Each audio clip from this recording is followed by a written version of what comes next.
Hi there. Don't mind me smiling too much. I'm so excited today. I don't know why, but I'm John and welcome back to my YouTube channel. And if you're new here, welcome. I'm John from Nigeria, and on this channel, I review books. I do the book tags, occasional singular book reviews, book hauls, everything bookish. You can find it here. And if you're a fan of essay length written reviews, I write for a Substack called A Couple of Dorks Substack. I'll put it up here and a link below. So if you're a fan of that, you can check it out. I'll have like written reviews coming up there occasionally, especially for new releases. So please follow us on there and support the Substack. Today I will be doing the long-awaited review of the classic American novel The Grapes of Wrath by John Steinbeck. I would say while The Grapes of Wrath follows a specific family, a specific Oklahoma family, I think it is actually a book that depicts a time and the experience of a multitude of families around that time. Grace of Wrath is set in, I think it was written in 1939, published 1939. So I think set around the 30s, and it was very recently I heard that it kind of captures what is called the Dust Bowl migration, which I had never heard of, but it seems it was something following like the Great Depression and a lot of families having to move from their homes. So in The Grapes of Wrath, we do follow one Oklahoma family, but then like I said, they are representative of a lot of families in different places at that time. At the beginning, we have this small community in Oklahoma comprised of a lot of families. It seems that this community, they have not been getting the best harvest for the past few years because there's a time where a lot of dust settles on the planted crops, and it's what happens at the beginning of the novel where the dust has destroyed practically most of the crops that they have planted. And it's really, you can tell that it's not a very wealthy community. It's not a community that has wealthy families. It's mostly like struggling poor families. And then at the beginning, we have a bank comes and tells the members of this family that they have to leave the land, that they have to get their things and move elsewhere because the bank says they have the deed to the land, they are the owners of the land, so they want to use the land, and they need every single family, hundreds of families, to pack out of their land. And that begins the novel, because I would say, yes, before we get into the specific of it, I really think Steinbeck does such a great job with doing like the general look of things. It is more it's a book that uses specific to look at the general. And so at the beginning, that is the first major event we have in this book, the bank coming to displace this mass of families from their hometown in Oklahoma. And it is where we see one of the major themes that we are going to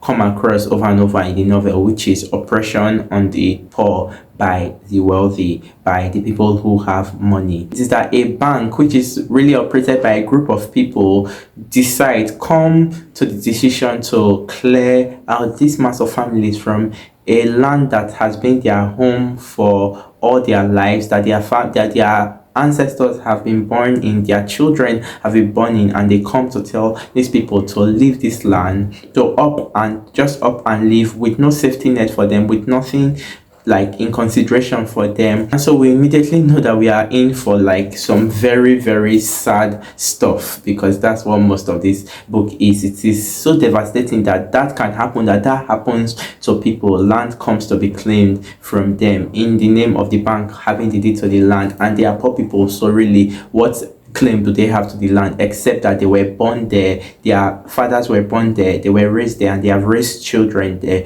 right? It's at the beginning of the novel where some men of the community, some men who belong to that community who lived there, they have this confrontation with one of the men who come from the banks to tell them that they have to leave. We see that in cases like this, when it deals with wealthy people, there's little care for the people for the poor people, because like I said, there's no consideration for them, there's no safety net, there's nothing given to them like to fall back to if they have to pack out of the land, right? And the conversation they have, it just tells you what the goal of the rich people, they want to plant and they want to turn the land inside out. They want to farm the land by themselves with more mechanical tools than the people who have been using their like physical strength to farm the land, and everything that the rich angle for is money. That is their single care. They do not care about how it affects the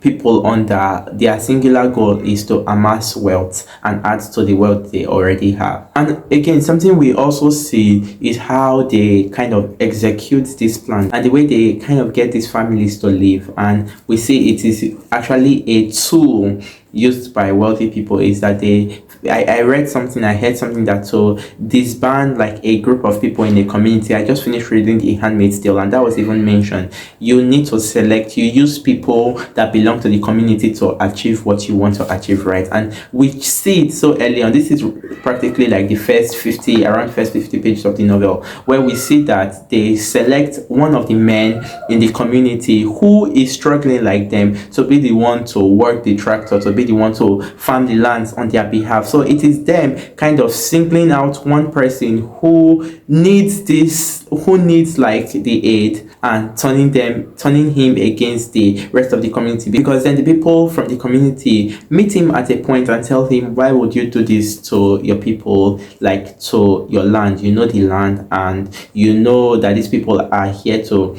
destroy the land. They are driving us away, they are sending us away. And he tells them that he has a family, he needs to feed his family, his children need to eat.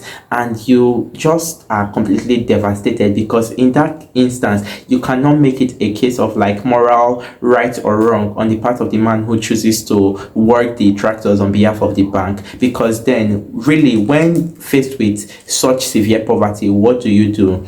Like, what really is right or wrong in those cases? Like, what is your moral duty? Is there really a moral duty to a certain people? Because giving any of the men some of the chances, we like to think, okay, we will stick with our community, we'll stay with them. But then it is that you know a certain hunger before you are pushed to do what the man who chooses to work the tractor decides to do. And so it's with him that, and he's kind of a repeated, we see him very early on, but yes, he comes in the form of different people as the novel progresses. The rich using somebody to kind of achieve their dirty operations amidst the people who they are trying to scatter or disband.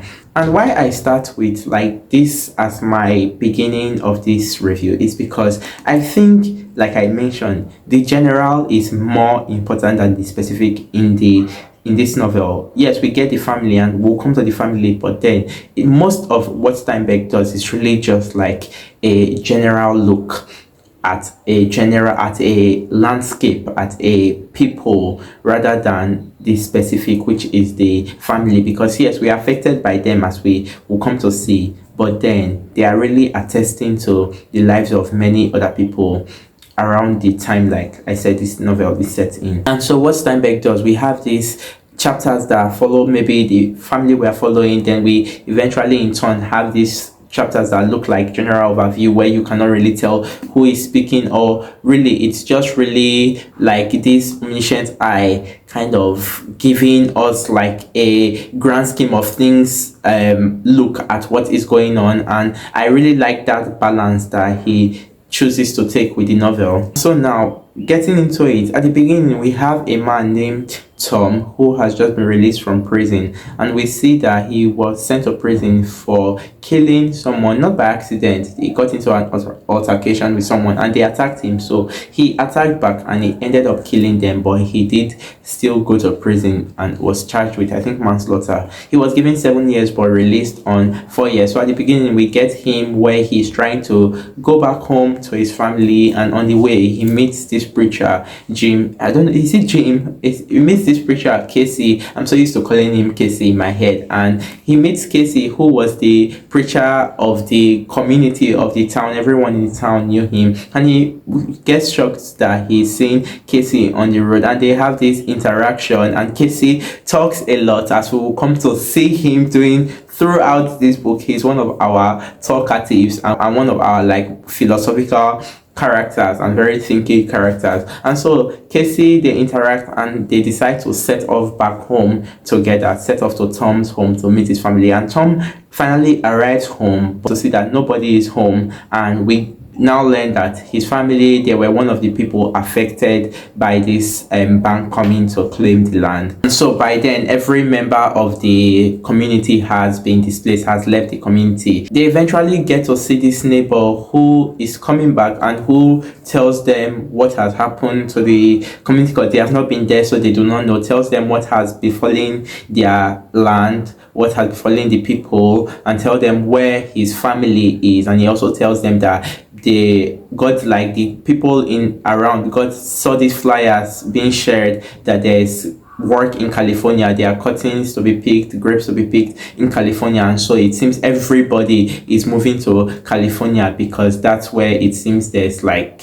something that they can live on, and his family intends to move as well. So it's him, the man directs him to where the family is, and so Tom and Casey set off to go and meet his family over at his uncle John's house. It is so interesting how it's so many flyers that go around, and it's a whole mass of people, and we eventually learn it's not just in this state, Oklahoma. It has been going around everywhere, and it's a whole herd of people moving in search of greener pastures, which I think is what this novel is really about. People going in search of greener pastures. It's that they have been promised greener pastures by this flyer telling them that there's work somewhere, there's work that will be able to feed their families, be able to give them houses. And so I think the oppression by the wealthy on the poor is one of the central themes, but I think the central story is people in search of greener pastures. That's what the Grapes of Wrath really is about. I think what Steinbeck does with the novel is that he examines the difficulties, the challenges of getting to what greener pasture is, and how it is not always what you expect it to be when you arrive at it. So Tom is eventually reunited with his family, and so we get introduced to our full cast of characters, the cast of characters we will follow as the novel progresses. So we have Ma, the mother, we have Pa, we have Uncle John, we have Rose of Sharon. I think that's how you say her name, but they call her Rose of Sharon, which I will just go with. Then you have Noah, the eldest brother. You have Winfield and Ruthie, the two youngest kids. We have Connie, who is married to Rose of Sharon. We have Al, the brother after Tom. We have Casey, the preacher, who eventually is asked to, who goes along with them. We have the grandma, the grandpa, the parents of Tom's father. We have Tom, of course. So those are the people we will follow for the rest of the novel. Those are our central characters. And so we see as they prepare to leave the home that they have known all their lives, because the grandfather was born there. I don't know, probably his father was born there. Then imagine Tom's father, then Tom's father having so many children, and having a child that is about to have a child, even being born there. And it's how it is, just like I said, so crushing to see that they have to pack up, because then it's not like they have been doing so well in the community, doing so well with the farming they have been carrying out on the land, since I mentioned the dust coming to scatter all the crops. But then at the same time, home is where they have lived all their lives, and it's that they have to go after, they have to leave it, but then they are living with the intent that they are going off to something good, because something now is promised by these flyers they have seen, and so that's where they are heading towards. And so that is our story. But then there's a scene in here where, when they're about to leave, the neighbor who told them where the parents were, he comes in contact with them, and he refuses to go along. He did not go along with his family. He is choosing to stay on the land, in the sense that he says he was born there,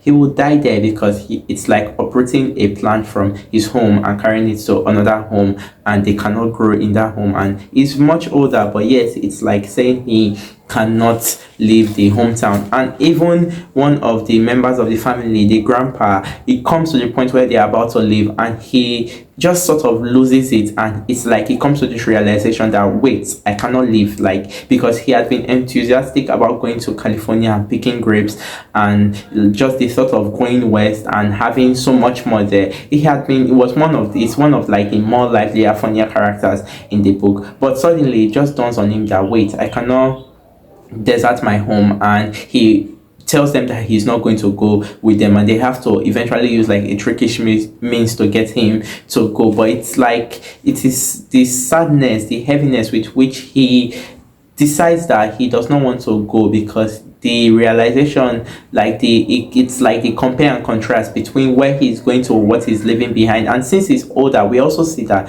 in a way it's the older people that this living affects more than it affects the younger people, because yes, the younger people, it's home to them, but it is the older people who have like the longer memory of the place, who have lived longer in the place, right? So it is them that it's more devastating for us.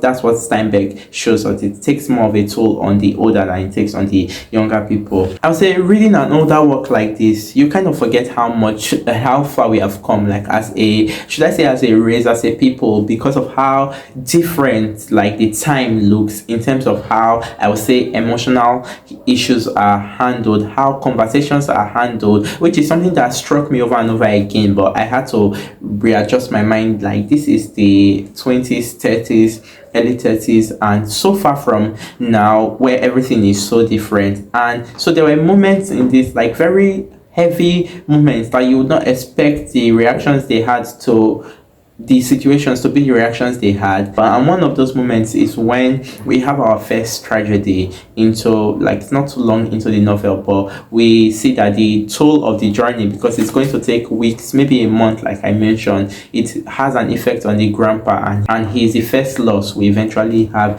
in the novel. And the way they kind of take it, it's like kind of disorienting for you to witness, because like you just lost somebody. But then I think it's with that loss that Steinbeck shows us one of, like, I would say, the pillar of the family, maybe one of the characters that kind of holds everything together in the novel, which is the mother, Ma. And it is through her that there's so much that Steinbeck does with her character, in how she exudes like such a strength that is impossible to fathom even. But then you kind of understand like the roles of mothers in the family, and how yes, fathers provide, but then like there's something that mothers do that nobody can do, and it's how she quickly takes charge of the situation. She kills even the thought of the actions, everything she angles towards. She kills the thought of any, it's not that grief is not allowed, but it is not allowed in their situation, because they are in such a dire situation. They have a destination to get to, they have something they are heading towards, that dwelling on this death that occurs in the family is really like not going to help anybody, right? It's just interesting. And also we have the look, like I said, when the grandpa initially refuses to go with them, it is eventually we have, after he dies, we have cases say something like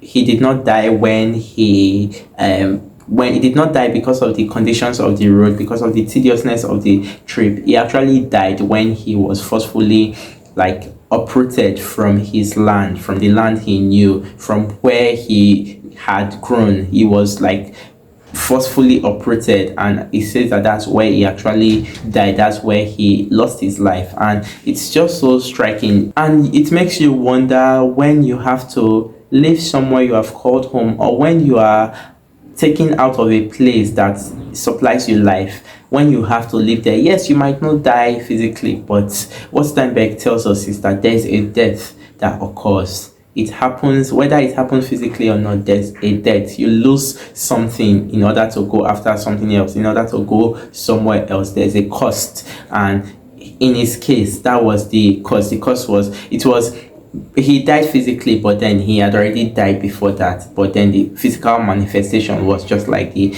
cost. And so it is just like how devastating it is on the family. But then with the way Ma handles the situation, Steinbeck looks at this resilience that women have in them. It's inherently built in them. Mothers is inherently built in them, and how they handle things, how they handle the situations, how there's kind of this bottling up of emotions we see with them. But you think they do it for themselves. Yes, it's a kind of self-preservation, but really it's to preserve everybody, because we get the repeated statement here that the mother, was kind of holding things in for herself, because if she were to let it spill out, it will spill out for everybody. So it's kind of like she was the glue that holds the family together, because that's what I think Steinbeck uses her to do as a character in the novel, and that's why I think she might be like the most essential character in the novel. It's like Steinbeck telling us that yes, in every family there's always, like, especially in a family like this, when I say family, I'm factoring in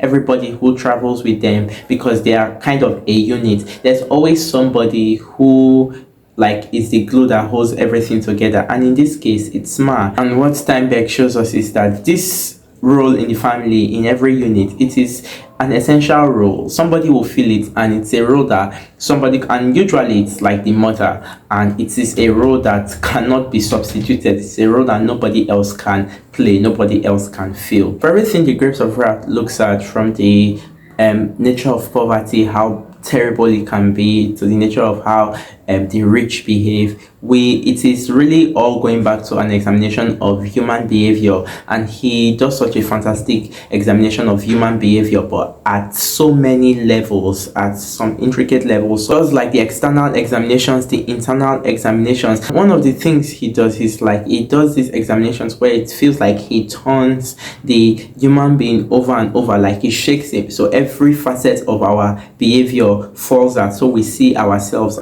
as we are, we see what we are inherently capable of. While yes, we see what the rich are capable of, we also see what the poor are capable of, even in these dire situations that they face. And one of the things he examines is the inherent ability for human beings, rich or poor, to exploit each other. But I will especially say the poor, because yes, the poor are two struggling people, right? But then Steinbeck looks at how even, let's say, the poor, who seems to have a little more power, is most likely going to use that power to exploit the poor below him, because everybody wants to get by, and everybody wants to get by on everybody. It is something that is so ingrained in human behavior that it is very hard. It is a small minority that does not take like that leg when given to them. We initially see this when the families are having to move from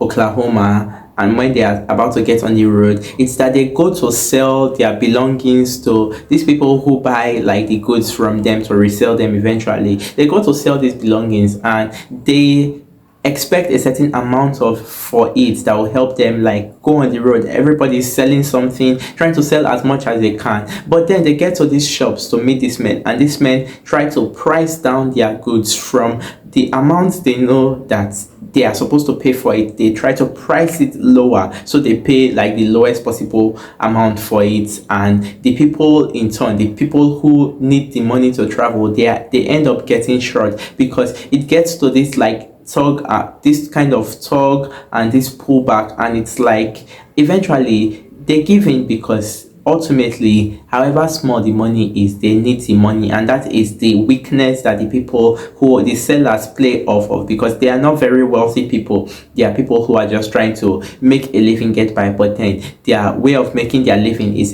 because it's a period where a lot of people are moving, and so a lot of exploitation is done in those periods, because then they know that it's simple that you take the money or you take your goods and carry it along with you, and it's just so devastating to see. But it's just like we are staring at ourselves face to face, are the things that are possible in us. That's what Steinbeck brings up to the surface, and there's this quote that says everything comes up to the surface in the end, and it's one of the things that Steinbeck shows us in this novel, the capacity we have to exploit ourselves. Even the two who are down on the ground, one of them wants to one up the other with whatever power he has to one up the other one. Another very interesting scene we get is when they are traveling, they have to do like these camp outs at different places, because there are no places to sleep on the road, and there's this I would say it's kind of like a camp where people who are traveling get there to rest, and so they have to pay for every car who parks in there. They have to pay like a certain amount of money, right? And so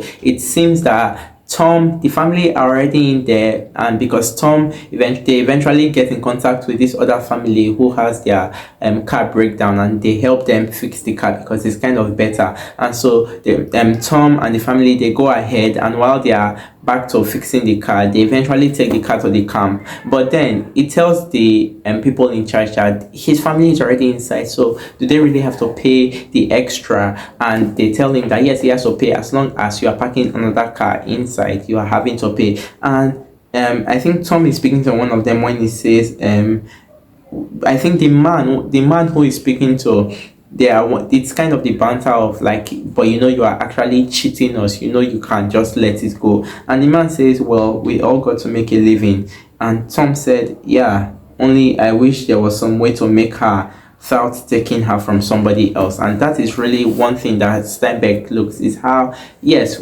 everybody wants to get by, but it's always at the cost, at the expense of your next neighbor. And I like that with the progressive chapters, especially like those general chapters, what Steinbeck shows us is the necessity for community. Because like I said, the Jodes family, they eventually band with this other family, and we kind of see it that as people go along, there's this need for community amongst each other, because it's really like the form of preserving themselves, because they are all going to the same common goal, they are all going to the same destination, and it's like the best way, the like most likely way for them to get there is the act of community, the act of coming together rather. And the way Steinbeck describes it as everybody moving around, he said thus they changed their social life, changed as in the whole universe. Only man can change, because we are the only ones who can adapt the way like we adapt. And he says they were not farm men anymore, but migrant men. And the thoughts, the planning, the long staring silence, they had gone out to the fields, went now to the roads, to the distance, to the west. And it's just like how there's this sudden like switch up in everybody's like mentality of the destination of where they are heading to. And it's kind of something that happens to them in general. It does not just happen to this family, it does not happen to one person. It kind of takes shape in everybody's mind. And so this banding together, what holds them, is what keeps them going. And I would say one of like the things we see with this change that is constantly happening to them, because it's really a novel that examines and that looks at change. And I would say it's the way boys, girls, men, women, everything, it was really such a different time, a difficult time, but also I would say like kind of a simpler time than, let's say, comparing it to now. We are not looking at scale of poverty, but I just think in the way they existed among each other, it just felt like such a simpler time. The men protected their families and the women upheld their families. It was not a subjective rule. We kind of think the woman, we think subjection in those times, but what we see here, the women were really like the pillars of their family. I think also what we get here is ultimately a story about resilience, because as they begin to take the journey, they get these three instances where they kind of, I would say, get their bubble burst by people they meet in the night or something, and it's that they are told that this dream they are heading towards, it's not what they are thinking it is. Even one of them tells them he has gone there, but he has returned back. And it's that, I think in one of these things, Tom says something like, you don't take no nerve to do something when there's nothing else you can do. And it's that really when there's nowhere else to go, because they can clearly not go back, what do you do? And so it is the idea that they decide to ignore all the warning signs they get about, because it's kind of, you are going somewhere, you think you're going inside for greener pastures, and you get told what it looks like, but then there's nowhere else to go, so you go forward and you kind of in a way ignore what you have heard about how the difficulty is going to be like, because you have kind of this idea of what you have been told that it looks like, and they get it shattered for them, but in a way they kind of build it back for themselves. And that's one of their acts of resilience we will see in the novel, but that's not the only one. And eventually we see that as they finally get to their destination, of course, and they get faced with the fact of what it really is, and it is astounding to them the kind of conditions they have to begin to live in. We are seeing so many men in hunger, we are seeing people, their families starving, their children starving, unable to feed their families, going around in search of jobs. They arrive there and it is like they are so dumbfounded at how absent jobs are, the jobs they were promised, and it's people banded in camps and just banded together starving, right? And we kind of see the mechanism of things, but how really it is an act of wickedness by the rich on them, and it's actually a sort of deprivation. And you wonder, and it's like they are there in California. It's not their state, right? But then they are unable to own lands. They get very little, so they are not able to own property. So many rights are stripped from them, and so there's like limits to what they can do in the state, since they are kind of like newcomers, but not just newcomers, they do not belong there. And it's kind of like so much of that period of that state was owned by like the wealthiest of the wealthiest, owning so many acres of land that it even shocks the family when they learn that what are they doing with all this land. And you learn that you cannot even pick from it, you cannot like pick a single thing from it, you get shot, you get killed or something like that. And you wonder, and I think it's one of the things that Steinbeck makes you wonder, it's like, why in such intense suffering the people cannot revolt? Because they are certainly more than the people who like they are working for, the people who are giving them the jobs. They are so much more, and if they are so much more, but then they are being suppressed so bad, and then they are unable to do anything about it. They are unable to revolt, riot. And it's that you wonder, what is the method used to suppress so many men from revolting, when like revolting will, is it not supposed to like give them more? Is it not supposed to better their situation from where it is? We get to a point where Steinbeck kind of answers like the question of why many of these men do not revolt, because we find out they are getting imprisoned. When you speak out too much, when you try to, let's say, be the voice of the people, you are just immediately singled out, and it's kind of like they step on your spark. And when you can take down that one, you shut the people up. And we see that this is actually very common with like when you think of things like revolutions being led. And we have the character Tom, who I would say, yes, I would not say we really have a main character, because everybody is used. We see from every, like even in the central family, we see from everybody's eye. But Tom is always the one who is like so much more forward, who I would say is sometimes too rash with things. And when they get there, the way he speaks, he wants to like dismantle everything, he wants to go after them. But I think one of the man finally tells them what it's like and gives them, like I would say, the scope, as we call it, that you do this, you get taken away, you get arrested, then who is left to feed your family? It's that they know the children are the weakness. The children are the weakness of these men, of the people. And so it's like, you do not say anything, you are starving, you take what you get. And it was really in look at how when it now came time to do these jobs, the payment they were getting offered was not even enough to feed for more than a day, was barely enough to feed for a day, right? It's like the men complaining that, wait, like this is what you are literally paying us for this lengthy time of work, and it makes no sense, it is so unfair. But then it's like they cannot complain, because the cost for complaining, like where it starts to seem like you are giving voice to other people to complain, you get squashed. It's like, I like how Steinbeck kind of uses this there. When they get to the camp, there's this man who, hot-headed Tom, meets a certain man who kind of like opens his eye, because then you think you know everything about the world, but then you think you always have like the liberty to do as you please, and it's always the talk of like justice.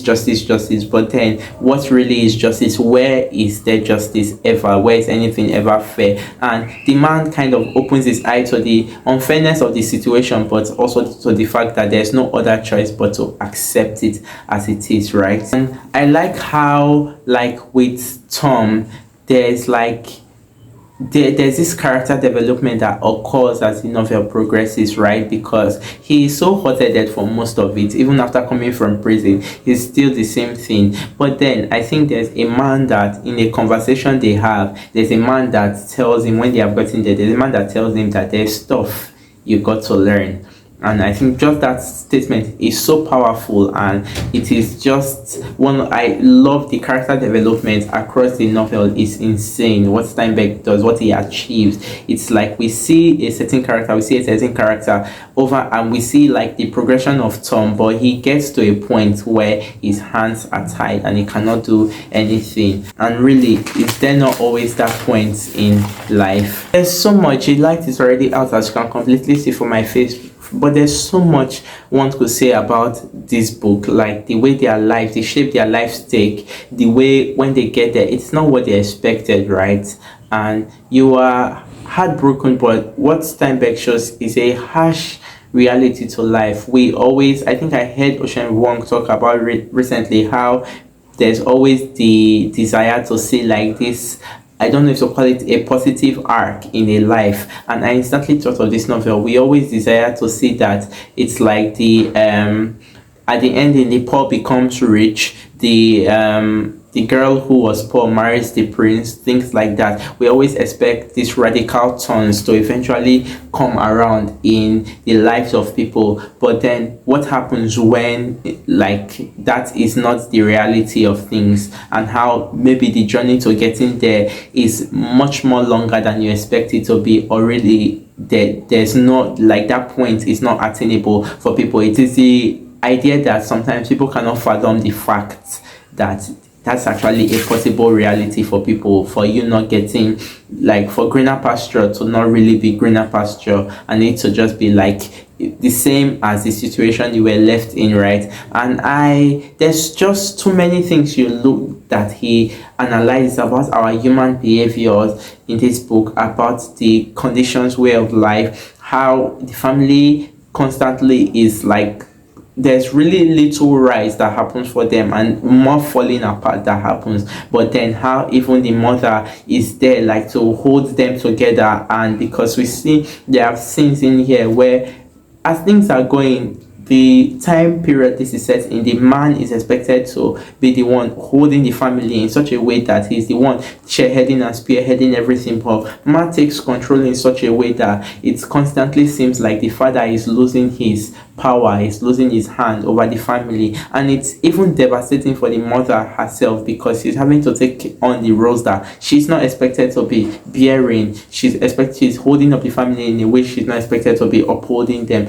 And I could sleep here talking about so much of this novel, right? This is over 1 hour, and I hope I'm able to cut this down, but I loved this book. It's everything it has been said to be. It just excels in so many ways. You look at the micro but the macro, it is just phenomenal storytelling. That is the best way I can. Phenomenal storytelling. This is telling of lives. It is, and it illuminates like the way it is possible to be poor, because I kind of know some of what this kind of poverty looks like from people in my life, but also from my family's life at a point. So this is just an excellent work of literature. I finished this and I stayed at the ceiling crying for over 30 minutes because I did not know what to do with myself, and I just felt like it's not like I had been opened to something I did not know about, right? But it was just like I had not seen it put in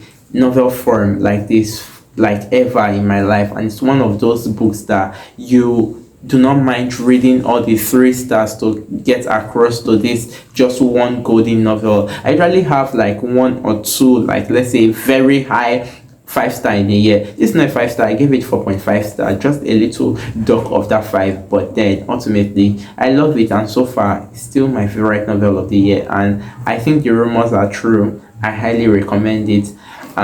Yeah, I think that's the end of this. I'm so sorry I kept us here so long, but if you enjoyed this review, please like, comment, share, subscribe, and thank you so much for being patient with me. Life just happens in different ways. I have a small business, a small online bookish business, trying to get classics and books more accessible to people here, but for cheaper prices, since I know what it's like to want to buy some books and not being able to afford them. So if you want to support like the business in any way, I will leave the a link to reach me, but then I also put the business, it's in IG, so you can see it. But yeah, that's mostly it. Thank you so much, and I'll see you in the next one.